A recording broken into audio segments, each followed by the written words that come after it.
A hadith in Sahih Bukhari mentions, once a companion of Prophet Muhammad, peace be upon him, interceded for a woman from Bani Makhzum, who committed theft. Upon this, Prophet Muhammad, peace be upon him, told his companions, nations preceding you were destroyed because if a reputable man committed theft, they would forgive him, but if a poor man committed theft, they would cut his hand. Unfortunately, situation in Pakistan is same. We find poor people in Pakistan are extremely vulnerable to crime, abuse and punishment, and rulers, politicians and rich people are above the law, free from all accountability. There are very good reasons for this injustice in Pakistan. Let us look at Pakistan's constitution in a bit more detail. We will be looking at the basis of Pakistan's constitution and man-made non-Islamic laws that are currently implemented in Pakistan. Justice is provided according to one standard or another. The standard of Pakistan should have been Quran and Sunnah. However, unfortunately, the standard of Pakistan constitution is English common law, not Quran and Sunnah.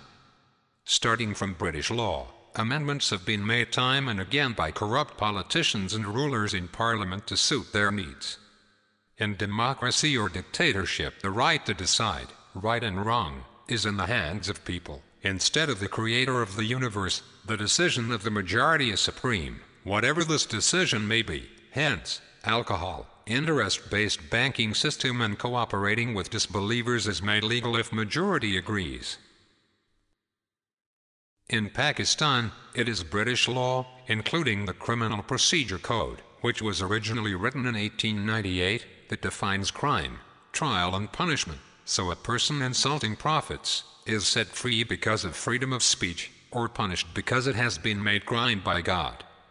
According to Article 248, the President, Governor and Ministers are exempted from any questioning before court about their responsibilities, so the rulers continue to betray Pakistan without any threat from judicial system. In Islam, there is a special court called Court of Injustice Acts, in which Muslims are obliged by Islam to hold rulers accountable for their crimes, and no ruler is above the law.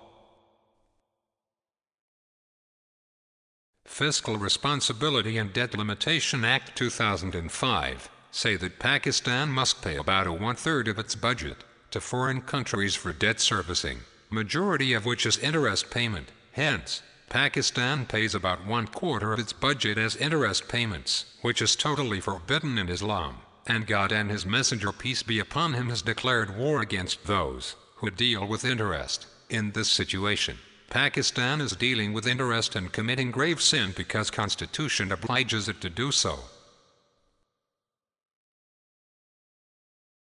Currently there are more than 100 direct and indirect taxes in Pakistan, and Islam sees them as a crime, enforced by democracy to usurp wealth of the public, to benefit rulers through financial corruption. Islam teaches a completely different taxation, which is comprehensive, and ensures the equal distribution of wealth.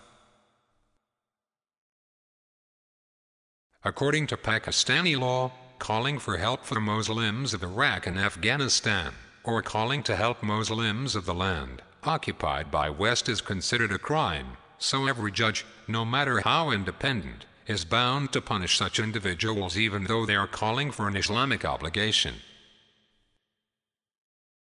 Due to this system inherited from the British, thousands of cases are pending in High Court and Supreme Court, with new cases added every month. Such a situation only encourages criminal elements, who know that when they are finally convicted by a court, they can appeal against it, postponing the matter for several years. People maliciously register false cases against their opponents, so that they are thrown into jail, in the name of judicial remand. Today, in Pakistan, thousands of innocents are oppressed, arrested on suspicion, and are unable to afford bail. In Islam's judicial system, a suspect is considered innocent until proven guilty, so there is no room for putting one in jail.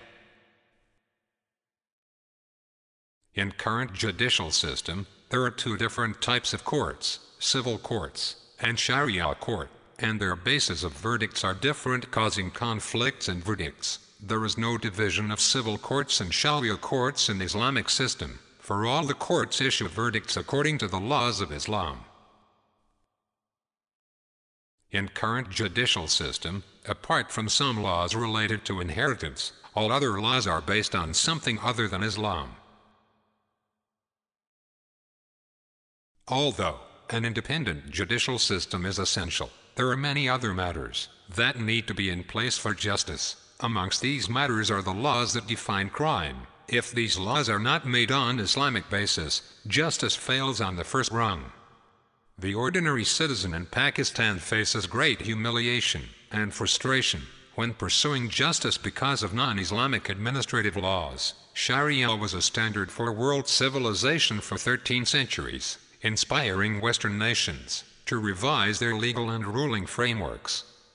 The cornerstone of Islam's judicial system is fair, swift and sure justice. Moreover, not only judicial system, but Islam has detailed guidance for social system, economic system, education system, foreign policy and all other aspects of life.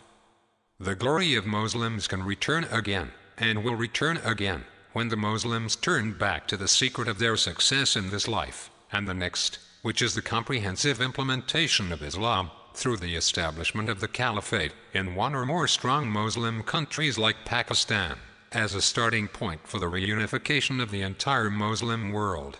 Only the Caliphate will ensure all laws related to the judicial system are derived from the Quran and Sunnah, thereby ensuring the provision of justice. Support the call. Visit us. Like and share.